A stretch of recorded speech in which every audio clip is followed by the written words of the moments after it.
Hello, fellow conquerors. Welcome to today's episode of the Tamika L. Herbert Show. Do you know who I am? Yes, I am your host, Tamika L. Herbert. Today, we are still talking about everything breast cancer related because it is the month of October. It is Breast Cancer Awareness Month. Just to give you a few statistics, if you did not know, 1 in 8 women will be affected by breast cancer. However, here in the Pacific Northwest, that changes to 1 in every 7 women. If you did not know, I am Black, I am African American, and there are statistics very different than our white counterparts. Let me share some of that with you. There is a statistic that was given by the American Cancer Society in 2022. Black women have a lower incident rate of breast cancer, yet we have a higher death rate than our white counterparts. That death rate can be up to 40% higher. Those stats were present over a decade ago when I was diagnosed, and this is still the case today. Why is that? There are probably various reasons as it pertains to that. However, I am still here, and my guest today, we have a mother and daughter duo who were both diagnosed with breast cancer. Help me welcome in today Mother Della Frazier as well as Nene Kennedy. Welcome to my show. Thank you. Thank you. Thank you so much for your sacrifice. Thank you for sharing your time of commodity with me and my audience, because time is something we don't get back. So I honor you for sharing that with me and my people today. Before we get started, we'll do as we always do. Tell us a little bit about yourself. And I will call her Mother Della because I'm a Southerner. That is a sign of respect and honor. She is not my biological mother, but that is how I'm born and raised. I'm doing right, Grandma. Wonderful. Yeah.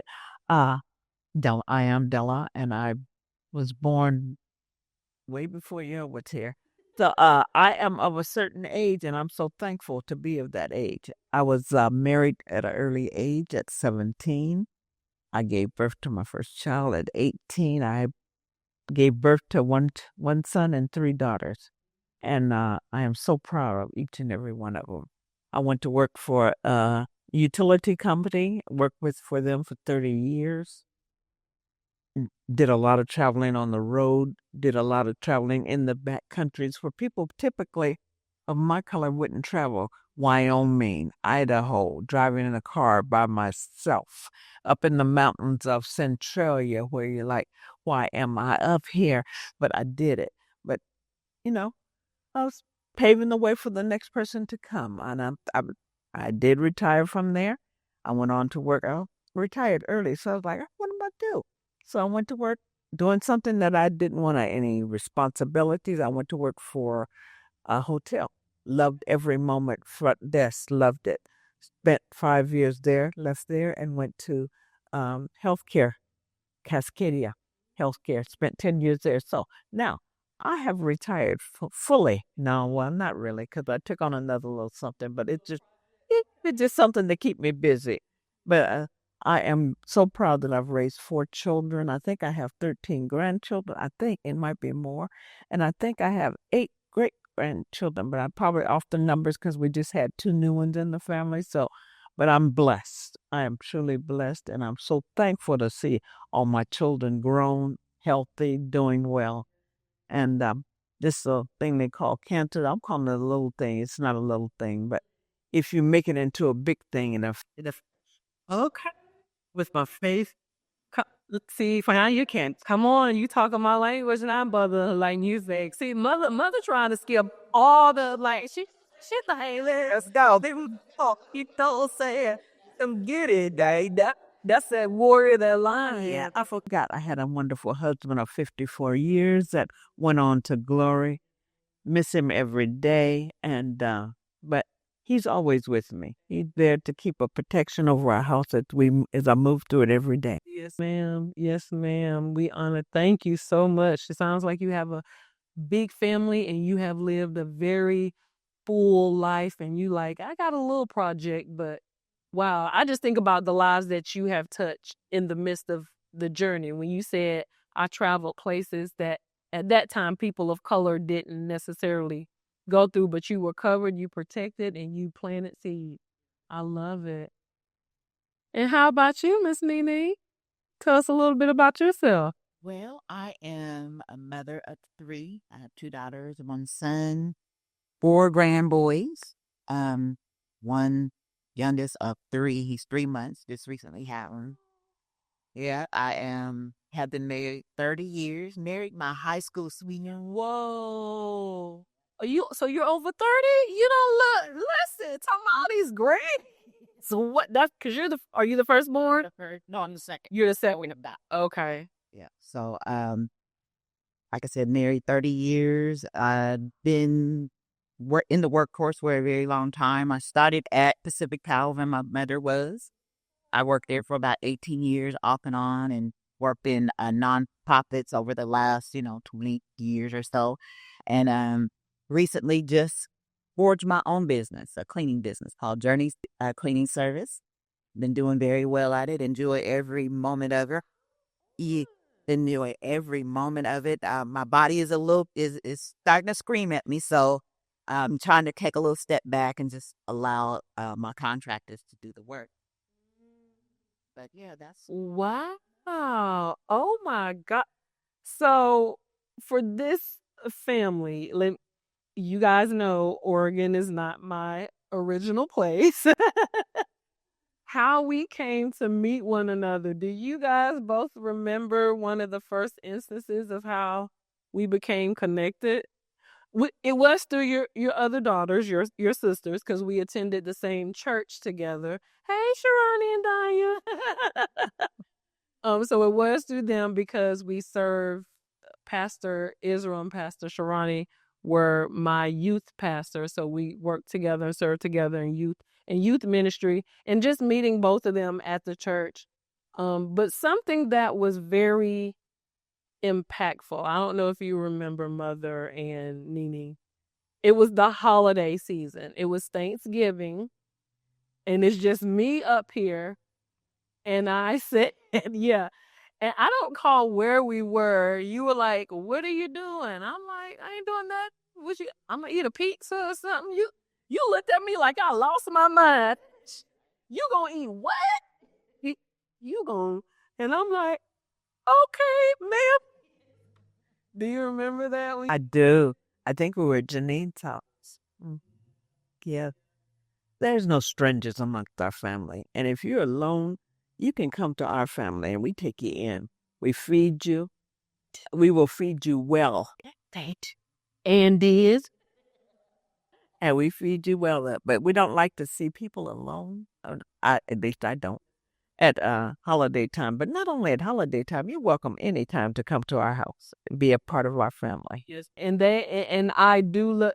Your family is like so big. Family is such a big thing for you guys. Like you are really, really connected. I saw the magnitude of that being invited, right? And just not even realizing how large the family is because that's not something I necessarily grew up with. So I honor and I thank you for inviting me. And we're not going to talk about how one of your daughter's husband just was always ragging me. And we won't say which one that is.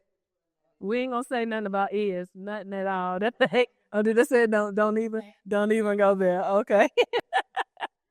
Well, just as we move along, obviously we're here talking about breast cancer because it is Breast Cancer Awareness Month. And as I stated to my audience, you were both diagnosed with breast cancer. Is that correct? So take us back a little bit. Who was the first person that was diagnosed? You were the first. And when was that? And tell us how you discovered it. What was that journey like?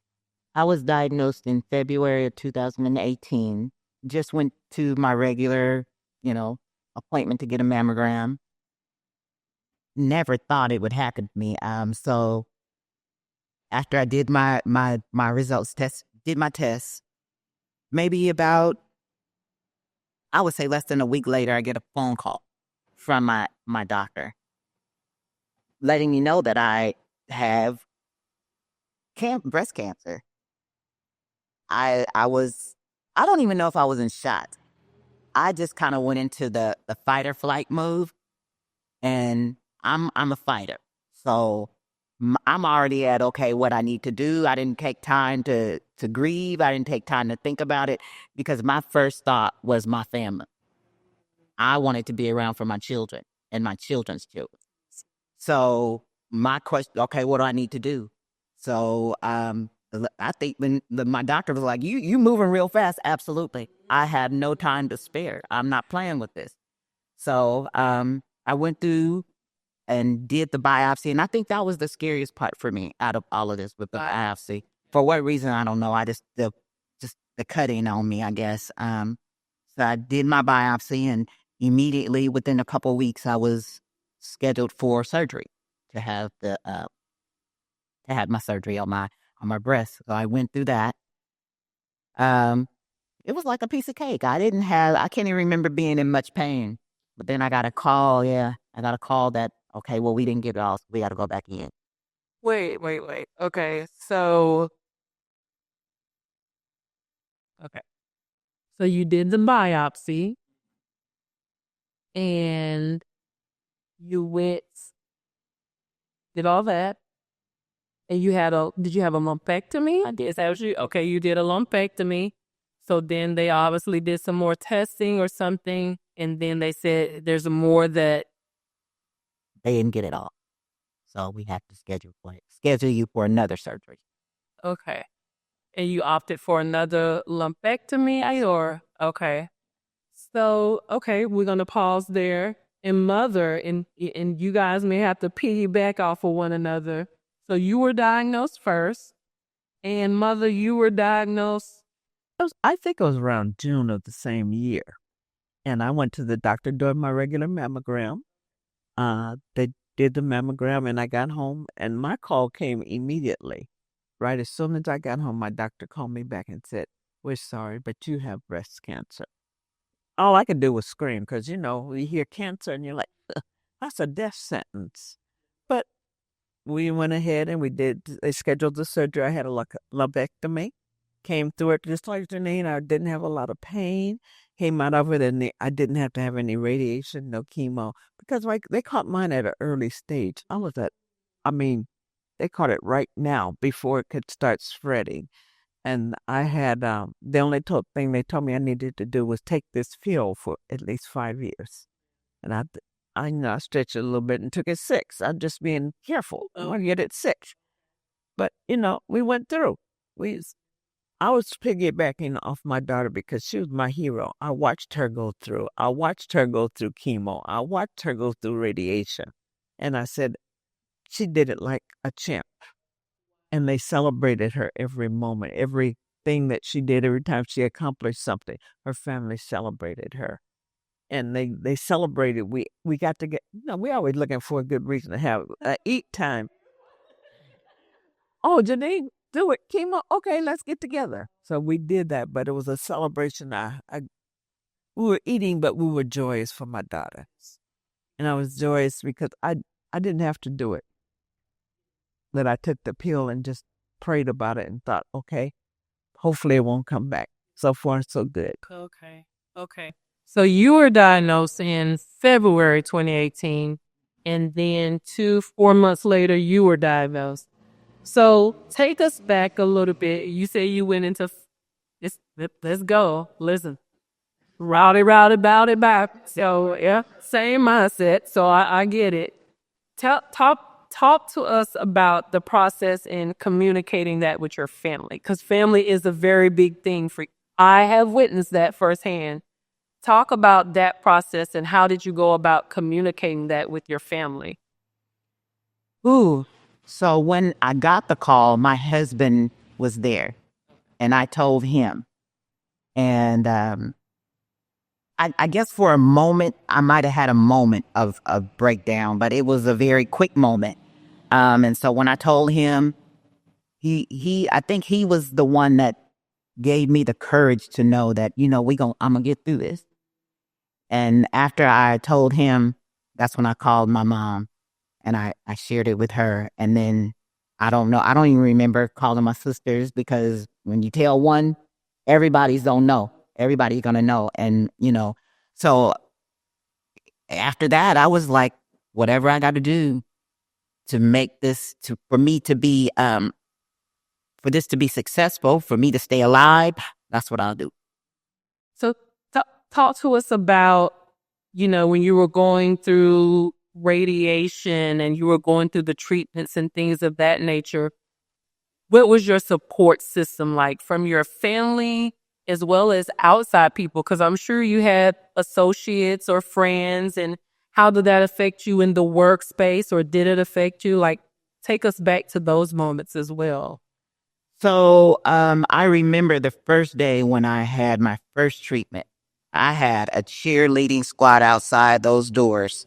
I had my parents, I had my kids, my sisters. I had a really good girlfriend who was there. So I had everything that I needed to walk through that door on that first day. Now, my job, I don't know. Not so much. I don't feel like I had the support that I needed. Because I don't feel like they made a big enough deal about what I was going through. But it was okay because I had my family. I didn't need my job to support me in that aspect. Just give me the time off I need so that I can get this done. And they did that. But yeah, my family was there every step of the way. My husband. Yep. That's wow. Anytime we go anywhere, the nurses, doctors always make a statements like, man, you have such a big family. They're so supportive because family is coming. If we can get them in there they gonna be there. My family's gonna be there. That's it. I definitely witnessed and seen that. Definitely. Wow. So mother, and again, you may have to piggyback off of her so you watched her go through this process, right? And were you still going through treatment when mother was diagnosed? Yes. So you're watching her go through this process, and then they tell you that you're diagnosed. Take us back to, like you said, that it was kind of like, take us back to when you heard your child was diagnosed. How were you feeling then? I'm trying to remember, but I know it was a shock to the system to know my child had breast cancer. But even more so, my husband was a big support because I don't care anything. He is like a mother bear about his kids. He was going to be there. He was rushing me. Come on, we got to go see about Janine. He knew I was going to do it, but it was a shock to our system. And the word cancer, people just instantly think it's not a good thing and you're not going to be around.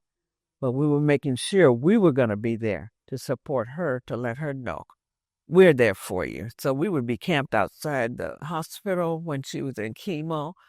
She'd go to radiation. We camped outside because you can't go in, but we sitting out there her husband sitting on the car, we sitting in the car. We're all there waiting to make sure she was going to be okay. Wow. That's that's the epitome of what family does. Wow. And so when you come to find out that you were diagnosed as well, what did that look like for you? What was that journey for you? Because mine was caught at such an early stage. You say zero? Stage 0. But they did the lumpectomy and they got everything. So mine was not as devastating. I didn't have to worry about chemo. I didn't have to worry about radiation. So I was going through it, but I'm still focused on my daughter because she was as far as I was concerned, she was in a fight for her life. And I was going to be there to make sure she was winning. So what her kid did, I think it was her kid. We had a celebration for some reason. They bought her some boxing gloves. And they put the pink boxing gloves on her and told her that she was in the fight. I don't know. What did your gloves say, Nee? Mom, I can't say it on camera. Oh.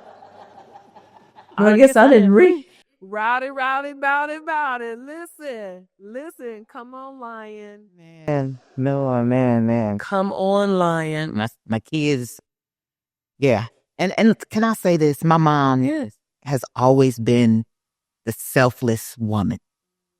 She always puts everybody else before her. But she went through the very same thing that I went through. Cancer tried to take her as well. And for her to sit here and to humbly say, I don't remember, or my daughter was first. That's my mom. My mom is that woman. And I just, Yeah. to know that my mom was going through the very thing that I went through, that might have been the hardest part really for me. That, and in the process, I'm wondering, God, why simultaneously me and my mom going through this? But my mom to just kind of minimize her diagnosis. It was huge. It was big. Yeah. And that speaks to, like you said, just the selflessness, right? Just strength at some point in time. Because agape, you were exuding agape to your daughter. That agape is the kind of love that Jesus Christ did for us on the cross, that is selfless and is sacrificial. So you were just like more focused on your baby as opposed to yourself. Yeah. And for me, I looked at it. My kids were all grown. I had already brought them up. They were off grown. I was concerned she had young children. They weren't that young, but she had young, and she had grandchildren. So, of course, I'm going to rally for her. I lived a good life. And if he was calling me, I was ready to go, but I just wanted to make sure she was okay. Wow. Because most of the times you hear no, I'm thinking back to my mother dying at 30 of cancer, wasn't the same, but that her mother, my grandmother, had to bury her child. And they say no parent wants to have to bury their child, right? But we don't know the day or hour, but the fact that you had family there for you and you rallied around one another, that's what's so very critical. And then if you don't have, quote unquote, a blood family that's there, because all my family was back in the South. Like I'm here by myself as I've been diagnosed and going through treatment. But God will position the right people. Oh, we may, like, let's talk about like right here and now. This is a prime example. He will position the right people around you. Mother said you're not eating by yourself on the holiday, right? And then even let's go back to several years ago when there was an article that was done on the both of you and your family and your breast cancer journey. Do you guys remember that? Yeah, because somebody was like, I know the right people. It wasn't Ghostbusters that we were going to call, but it was Mama Della and Nene. I know who to get you guys in contact with. Talk about that experience. What was that like? Was that the first time for you, like really telling your story on a larger scale and speaking about it? Absolutely. Absolutely. And for me, I just feel, if I can just be totally transparent, I just felt like the publicity, or for the lack of a better word, that I was receiving, I just feel like I didn't deserve it because I'm still here. You know what I'm saying? I don't know. And I still even fight with that same feeling today. It's like some of the events I don't remember because I don't feel like, I was I don't feel like it's worth talking about for me mostly. I'm here. God got me through it. I'm like, what's next? That's just me. That's just me. And that's the point of this show, right? Because we both have different mindsets when it comes to our cancer journey. And there's no right and there's no wrong. But it's so very pertinent to ensure that we speak and tell our truth, because somebody else feels the same way, but yet somebody else is like, no, you shouldn't do that. You should feel this way. You have to do it this way. And that just adds a layer of just turmoil and dissension and separation. So, and you told me, you was like, Tamika, you want me to do what? I almost, and I'm like, well, praise the Lord, y'all can't. But I honor that, because there's a time and a place for everything, in which, so you exuded your mom. Right. You talk about your mom being selfless. You exuded your mom in your yes in both of you guys being here. Because I don't want to, Lord. But listen, but I'm here. So I do not take that lightly at all, because that is selfless. That is agape. That is sacrificial incrementally. But I honor that and thank you for that. But we did have that time when I was like, I know who I'm going to call. And we ate. We ate. We ate. We did. We consistent. The journalists ate. The journalists were. They were happy. They were real happy. Yeah. And I think, was that your 50th birthday was coming up? 25th wedding Anniversary. They were there. They were there. I renewed my vows. Him and his girlfriend were there. They came. Yeah. So this is the sense of family we're talking about, right? We have the journalists that were coming in to tell the story and felt so welcomed and so at home. Yes, your 25th year wedding anniversary, and the journalists, they forgot about that. And that's the thing that I love about you guys and your family. Again, I do not have a family as big as yours, but just the welcoming, and it's so real and authentic and sincere. And for me, that's something to share with people, because somebody doesn't have that. Somebody can feel that right now as they're listening or as they're watching us, because they may feel alone, right? They may be going through this diagnosis right now, and they may feel like how I was. I found it on my own. I'm going to take care of it on. I'm not going to get any help for anybody. I can do it.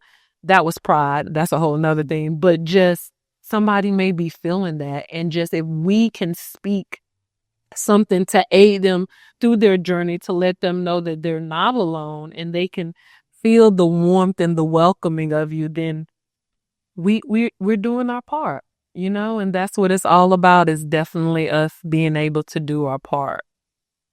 Something I thought about when we both were diagnosed, we started telling our daughter, she started telling her daughters, because they were in their 30s. And unfortunately, our medical system does not allow 30-year-olds to get a mammogram. I don't get it. I don't understand it. We probably could catch a lot more if we allowed them to get something. But you would think that if there's a family that has 2 or 3 breast cancers in it, that they would allow them to, and they would not. And that's my one pet peeve. I just think we should change our system somehow. So there is a history in your family. So before you were both diagnosed, who else in your family? Was it a sister or an aunt or? My dad's older sister. Okay. Yeah. Okay.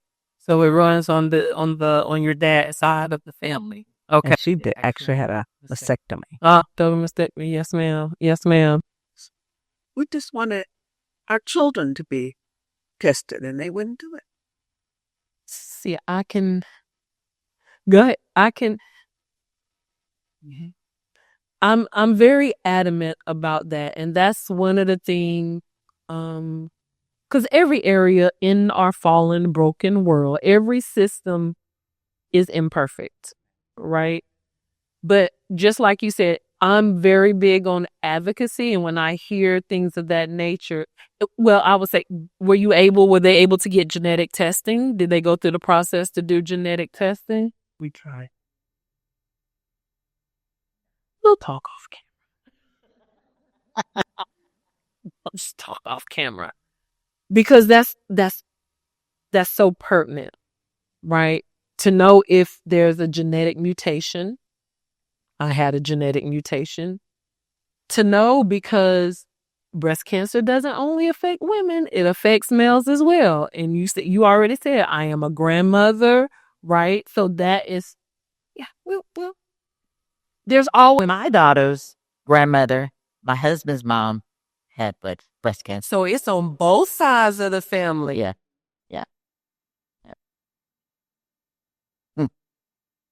And they haven't. That's interesting. We got a hard no when we tried to do the genetic testing. Yeah, we will. How did that make you keep it real? Like, how did that make you feel then? And how do you feel now? And did that even affect how you proceed in anything you have to do medically? Because, I mean, I question a lot of things. I question a lot. But my thought is, and I hope that never happens, that one of my granddaughters ends up with cancer when maybe it could have been prevented had you done this test earlier. Yeah, I would probably feel some kind of way. we're going to do something about that. Right. And so, because that goes towards the disparities that you hear about in the statistics online, what I just articulated as we open this up, we have a lower incident rate by higher death rate. It was the same when I was diagnosed over a decade ago. And then, you don't always want to go to the race card, but it makes you think. Yes. If I were white, would they have treated us like this? Would they have allowed us to get the genetic test if I were white? But like I said, you try not to go there. But it's a reality. And we have to talk about that, right? Because that does play a part in our world. But it's like very unfortunate. It plays a part in our world. And that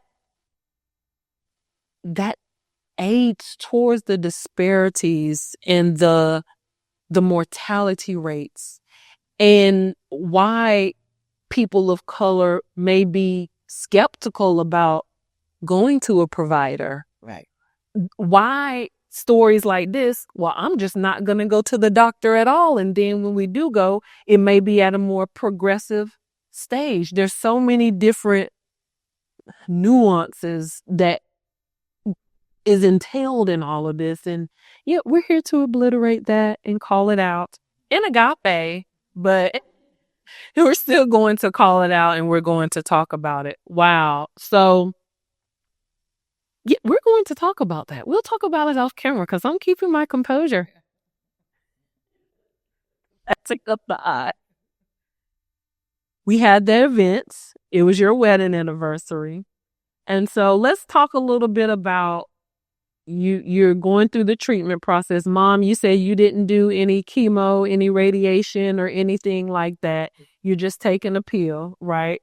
And Nene, you went through chemo and radiation, or what did you do? I did 22 treatments of radiation. 22 of radiation. And in the midst of that, you never felt like overly drained, or what did that look like? Do you remember that time? I had moments of low energy, but if that's what I had to do, if I had to be lack of energy, then that's what it was. I had to journey on. I mean, soul journey on. So I just did it. Yeah, she really Listen. I had to do it. I had to. It was mandatory. I didn't have any other thoughts, no other reactions, no other options. Absolutely. It was something that I needed to do. And I did it. You taking me back to thinking about just my own journey, because I'm less than a year moving here. Everybody's back in the South. So that mindset of what you said, when I'm in the doctor's office by myself and I'm like, okay, what's next? Let's go. And she's like, did you hear I said you had breast cancer? Yeah, I do. So what's up? What we gonna do? So wow, I think, have you always been a so it just, yeah, that's what's big. That's big. Okay. Okay. That's what's up. Yeah. I got it. I got it. I get it. Wow. And how about you, mother? As you, what, what, what made you decide? Were there any factors? I don't want to go through any of that. Was there recommendations from your doctor? Or you were just like, I don't want to do all that. Give me the pill. No, they didn't recommend any chemo, no radiation. They gave me the option to take the pill. And me, I chose it. Janine chose not to take the pill. So we did two different things. I took the pill. Wow. So you did, like, what was your why? Do you mind sharing? What was your mindset of? I didn't have enough information about it. And I didn't want to take the time to learn. Here's my thing, and I'll say it again. I'll say it now. If it returns, if I'm diagnosed again, I'm gonna just have them take my breast. I'm not doing. That's just me. I don't want to take any more pills. I don't know what you're putting in these pills. I don't know what these pills are going to do to me. I don't want to do it. So. Period. In the and don't have retweet. When you get my first answer, go with that one. That's Not changing my mind. hey, and that's, somebody needs to hear that, right? Because we learned from COVID. Let me say this. We learned from COVID in the educational system. Everybody doesn't learn the same. And there's different ways to do things. Yeah. Right? Not trying to put everybody in a box to say, this is the sure, definitive way that this transpires and happens. COVID was a prime example of that. So the same thing when it comes to what it is that we desire to do with our own lives, how our minds are set up, how we are wired, because everybody's wired differently. And I'm with you. I didn't take any pills. I told my doctor I said, well, I know a doctor that's above you. And if he said I'm Gucci, we Gucci. So yeah, here we are 11 years later, no pills. But it doesn't negate the decision that mother made or that you or I made or the person that's listening or watching, not trying to force our convictions on other people. That's right. That's right. And when we learn that in every aspect and area of our lives. I did ask Janine why wasn't she taking the pill, and she told me, but that didn't keep me from making the decision. Well, I'm going to go ahead and take it. If it's a chance that this might come back, I still want to be around here for a while. So I did take it, but I'm not on it and I'm off of it now. So, Yeah. So that is what, 18, we're in 20, so not 6 years. 6 years. Okay. 6 years. Wow, that's so beautiful. I love that. Let's see what else we got here. I do want to know, you briefly mentioned it, but I want to go a little bit deeper. What were your essentials while you were going through treatment? What were a couple of your essentials?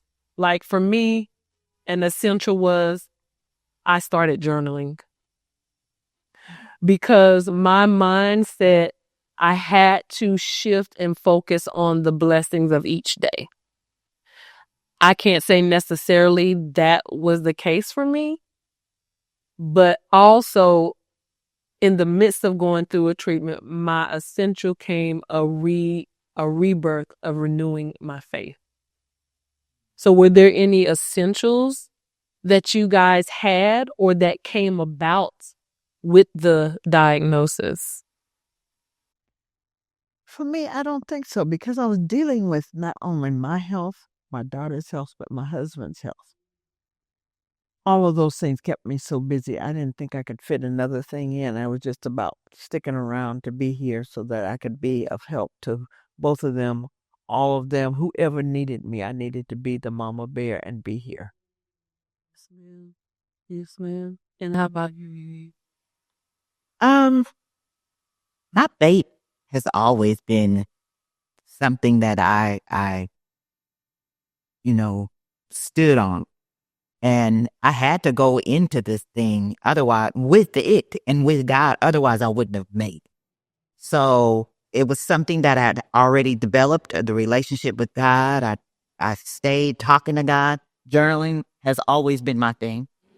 And I can't even say that I journaled as much during this time of cancer. Why? I really haven't thought about it. I think my main goal was just getting through it and just being still available for my family.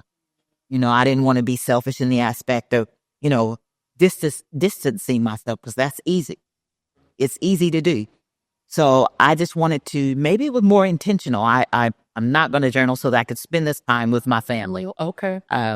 So that I could spend time maybe even researching what this thing is. And just making sure that I was good. I was good. That's what I hear for both of you is still a level of selflessness, right? You being selfless, you're going through it, but you're still thinking about, I got my husband, I got my daughter. Yeah, I'm going through it, but you're still in go mode. And then you said I always journal, but because for me, it was very cathartic. But so for me, I'm like, that's very interesting. You stopped journaling. And if it was me, I'd probably be like, no, where's my pen and book? Like I needed that. But you was like, no, I need to hone in and focus in on my family and my loved ones and just the commodity of time. Really soaking that in. I can track with that. Wow, that's very interesting. Thank you for giving me a different vantage point. Thank you for giving me a different vantage point. Um, I will ask something, and you may not have this story, but I'm going to share my story. And this is one of the things, this is actually the second longest section in my book, Pride. Pride was a major lesson, and it exposed a lot of things about me. That's what breast cancer did for me. It was a very big lesson to see how prideful I was. Now, who says I found a lump on my own, so I'm gonna handle it on my own? Like that mindset for me, as I look back and knowing I couldn't get the chemo treatments on myself, I can drive myself after the surgery. You know what I mean? Like pride was one of my big lessons. As you look back in hindsight, were there any epiphanies or revelations you got about yourself as you went through that experience? Not for me because mine was so, I say, easy. Um, because I didn't really have that factor that, oh, it spread it through this and it spread it through that. I don't. They took my lymph node, and the only thing I got a little lymph node from it, but I still am dealing with it. But guess what? I'm still here. Yes. So I don't have anything that I can think of. What about you, Mimi? No, I don't. I probably have the same answer as mom. I was never taught to feel sorry for myself. It's easy to do. And like I said, for just a short moment, I had a moment, but I knew that I couldn't stay there. So I just, like I said, I went into fight mode and let's get it done and keep it pushing. And because this is our first time. We've known each other, but this is our first time really sitting and having this discussion and talking about it, which I love that. And as I'm listening to both of you and I'm reflecting about myself and just on the outside in, knowing the dynamics of your family, that family unit is so strong that it has, again, on the outside looking in, I can see why you have the dispositions that you do about your journey right now, right? because family played and does play such a major. Listen, when I tell y'all they family, I've never seen anything, and on my father's side, we're close, but I've never seen or experienced anything of what the Frazier family does. And for me, my mom died when I was 12. I know who my dad was, but not active in my life, right? It's always just been me. Like, it's throughout my life, it's been me. Like, of course I have family, but no, I got everything on my own, even when I didn't have it on my own. So now that I hear your mindset and your perspective, I think how family plays and did play such a major part in how you went through all of that, right? And mother, this is what I have to share with you. I understand you were taking care of your husband and worried about your daughter, but your experience is also important too, right? So just want to, yeah, I understand maybe it didn't spread throughout. You didn't have to go through chemo, but you still had a diagnosis. And that still plays a part in just our lives. And because once you're diagnosed, you don't get to go back to not being diagnosed, right? So just validating even your experience, and yes, very gracious that you're here, but just still validating because there's some mother that needs to hear your voice. There's some mother that wants to hear your experience and what it is that you went through, because it's important, right? It's important for them to hear and for them to know that. So I'm just thinking about that now as I'm listening to you guys, and yeah, I can't even. Breast cancer has really given me a big community, a big family. The people that I've met, and I guess, since that's something that was automatically already instilled, I don't know, I'm literally like processing this out loud live right now. It's just very interesting. It's very, very interesting. Wow. I might come over a little bit more because I kind of been in hibernation, y'all. Your girl been going through some stuff, okay? But the fighter is, listen. Hey, Play with it. absolutely. Play with it. Now, I'm not even going to ask you the question I did want to ask, because I kind of already got my answer. So, as it pertains to Mother Della now and Nini now, if there is some takeaway that you want to give to those that are listening, if they don't recall anything we have talked about, what is the one thing you will want them to take away from this conversation we've had today? Get your mammogram every year. Every. See, I was of the mindset I always had cysts in my breast. So I always thought, I don't need to go get that because all they're going to do is say you got something and it's a cyst.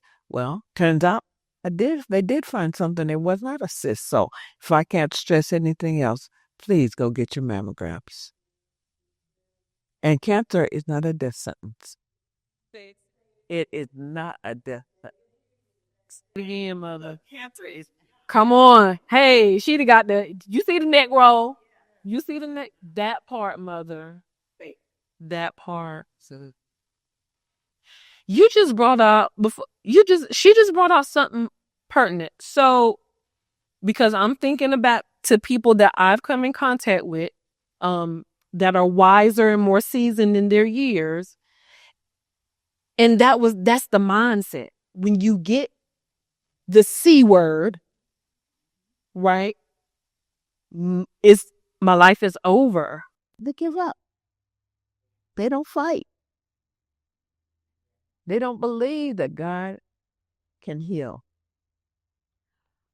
I just thought about my youngest daughter. Her and her husband are ministers, and she has been preaching a sermon, and she said, when you're in battle, send Judah first. And I was like, what does she mean? Send Judah first. So she said, Judah is the praise. They would go in there with the praise first, and he'll fight that battle for you. Woo! You trying to make the get? I keep that one. I love it. Send Judah first. Praise first, right? No matter what hardship or storm it is, if you praise in the midst of it, you worship in the midst of it, it don't matter if they give you a diagnosis, this person did that, whatever. You give praise because cancer is not a death sentence. Yes, ma'am. Get them checked. And what would be yours, Nene? Ooh, mine is probably the same. Don't take it personally. It's something that happens to you. It's not you. It's not you. It doesn't define you. It's just something that happens to you. Man, and I even think back. I had a moment now that we're talking about it. When they first diagnosed me, one thing that I did go through, I couldn't figure out how to react because, society tells you to react this way. Cut up, act the fool. I'm dying, call your family members, go get your burials with your plot and all that.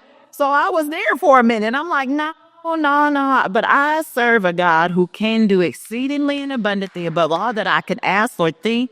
So I had to change my perspective. I had to remind myself, this is not a personal thing. This is just something that you're going through so that God can take you to a higher level. So once I realized that, it was easy. It was easy for me. It was easy for me.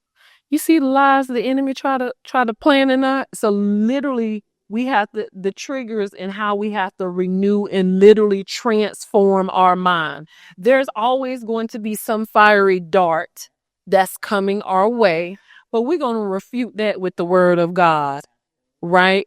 Thank you for sharing that and being real, because something that I have struggled with is survivor's remorse. And I talk about that in my book as well, because remorse means that you're sorrowful and you have shame and regret for some action you did that was wrong. I was 18. Even when I was at y'all's family events, I had the smile and I was suffering in silence from survivor's remorse, condemning myself because I still lived. Wow. And I valued other people's lives to be more worthy than mine. Now, granted, I saw a lot more because I worked in oncology afterwards during that time, but I suffered from survivor's remorse, and that is a lie from the enemy. How dare I compare myself to someone else in their journey, right? How dare I even question him? Because he joked me. He's like, oh, you got questions? Come here, let me have a couple of questions for you then. Where were you, Tamika? Yeah. And I was like,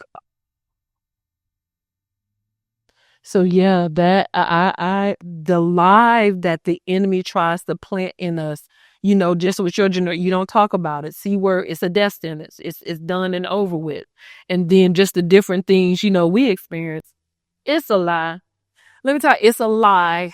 Period. Point blank. Yes, the neck is rolling, because it's all about your mindset and the perspective you take. And when you got family around you to say, okay, I may be here for a minute, but come here, let's get you, let's pull you up. Yeah, we can't stay here. We can't stay here.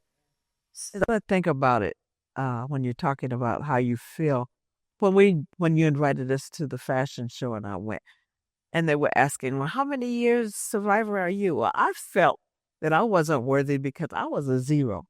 And I'm like, everybody else is way up there and I'm just a 0. So why am I here?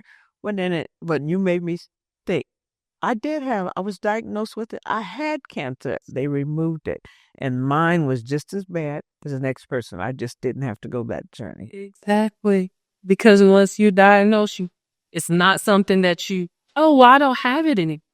So yeah, and thank you for sharing that, because people need to hear that and to know that. And I think, we go through stuff and like, oh yeah, I'm out on the other side, but being able to sit with it's challenging because it makes you look at yourself. It brings up other stuff. But this is it. How I'm even here today doing this show. You guys here. The Lord check. We'll do that. He will. And he talks to me like this. Yeah. If you profess to be a disciple of me, Tamika, you making it all about you. And it's not about, because I was prideful, right? So even with you just saying that, it helps to bring about that continuous shift when we come together and we talk about it. Because you just today taught me something and helped me realize how you operate is because of just the dynamics. Like, I can't even intertwine how intertwined y'all family is, right? And even with you just sharing that, mother, like, that is true. You can't never go back. No, it may not have been like someone else's, but it still is, right? And I'm glad that you came to the fashion show. I'm glad that you came here today. I'm glad that we're able to share our journeys as we reflect back and learn to aid someone else, right? Because as disciples of Christ, if we're disciples, what Jesus did on the cross wasn't for him. So I'm very adamant about everything I have experienced. It's challenging and as it was. And even for you, it's to help other people because we're going to exude. We're in the image of our Father, right? So I thank you for your willingness to push past that I'm not going to, so that we can, this is real. We keep it real, y'all. Like, no, we don't want to today. Yeah, no, this is what I went through. But because we strive to emulate our Creator, I honor both of you for your commodity of time and being here with us today to share that. I thank you so much for that. Thank you for having me. Yes. Thank you so much. Well, we're going to wrap up today, fellow conquerors. I thank you so much for joining us for today's episode. Mother told you, she told you. It is very pertinent to make sure you get your mammogram. Nene told you, make sure you get your mammogram. But you know what? Touch yourself. They're yours. Touch them. Let your husband touch them. He already touching them, I hope. Touch yourself. Do self breast exams. I found mine on my own. A lot of people find it on their own. So I would just leave you with, do your mammograms. Go ahead and touch your breasts. If there's any abnormalities for you as well, men, they're called pecs. Please go to the doctor. Get yourself checked out. Remember, 1 in 8 women are diagnosed with breast cancer.